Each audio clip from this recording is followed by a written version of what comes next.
प्रदेश के मुख्यमंत्री योगी आदित्यनाथ ने कहा कि नई अयोध्या में अब कभी कर्फ्यू नहीं लगेगा, बल्कि राम नाम का संकीर्तन होगा। मुख्यमंत्री ने कहा कि अब यहाँ कभी गोलियां नहीं चलेंगी, बल्कि राम भक्तों को लट्टू के गोले मिलेंगे। आपको बता दें कि सीएम योगी आदित्यनाथ ने 1990 में मुलायम सिंह यादव के नेतृत्व वाली तत्कालीन सरकार द्वारा कार सेवकों पर गोली चलाने के आदेश के संदर्भ में ये बातें कही थी। उन्होंने ये भी कहा कि अब अयोध्या में कोई पंचकोसी, 14 कोसी और 84 कोसी प्रक्रिया रोकने का साहस नहीं करेगा। जारी एक बयान के अनुसार मुख्यमंत्री Yogi heritage hand weaving revival charitable trust के प्रयास के तहत देश के 12 लाख हस्तशिल्पियों द्वारा श्री राम लला के लिए तैयार विशिष्ट वस्त्र को श्री राम जन्मभूमि तीर्थ क्षेत्र ट्रस्ट को सौंपे जाने के मौके पर लोगों को संबोधित करते हुए ये बात कह रहे थे। यहाँ 5 कालिदास मार्ग स्थित अपने सरकारी आवास पर आयोजित इस कार्यक्रम में मुख्यमंत्री योगी आदित्यनाथ ने यह भी कहा कि भारत में राम के बगैर कोई काम नहीं होता। इस दौरान उत्तर प्रदेश के मुख्यमंत्री योगी आदित्यनाथ ने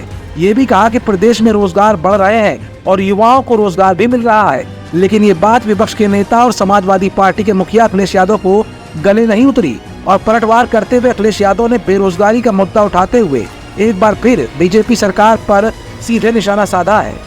उन्होंने अपने सोशल मीडिया प्लेटफॉर्म एक्स पर पोस्ट करते हुए कहा कि यूपी का बेरोजगार युवा अपनी जेब में अपने नौकरी के लिए सीवी लेकर घूम रहा है, लेकिन एक तो कहीं नौकरी नहीं मिल रही है और कहीं मिल भी रही है तो उसकी योग्यता के हिसाब से उनके स्तर से बहुत निम्न स्तर की नौकरियां मिल रही हैं। सपा सभी युवाओं को उनकी योग्यता के अनुरूप नौकरी देने के लिए वचनबद्ध है, जिससे उनके स्वाभिमान को कभी ठेस न पहुंचे और समाज में उन्हें यथोचित मान सम्मान और स्थान मिले। बीजेपी के जितने भी प्रवक्ता अयोध्या में आते हैं, जब उनसे रोजगार की बात की जाती है तो वो कहते हैं कि अयोध्या में रेस्टोरेंट, होटल, मॉल्स बन रहे हैं, इससे युवाओं को रोजगार मिलेगा। इतना कहने के बाद इस युवा ने अपनी जेब से अपना सीवी निकाला और बीजेपी प्रवक्ता से कहा, सर मैं आपके बनाए गए अयोध्या के सभी रेस्टोरेंट्स, हॉल्स, मोटल्स और मॉल्स में जहां मुझे पता चला कि मैनेजर जैसी अच्छी पोस्ट पर सबके लिए भर्तियां शुरू हो चुकी हैं, अयोध्या के युवाओं को वेटर की नौकरी मिल रही है। यानी सीधे तौर पर बीजेपी जिस तरह से युवाओं को रोजगार मिलने की बात कह रही है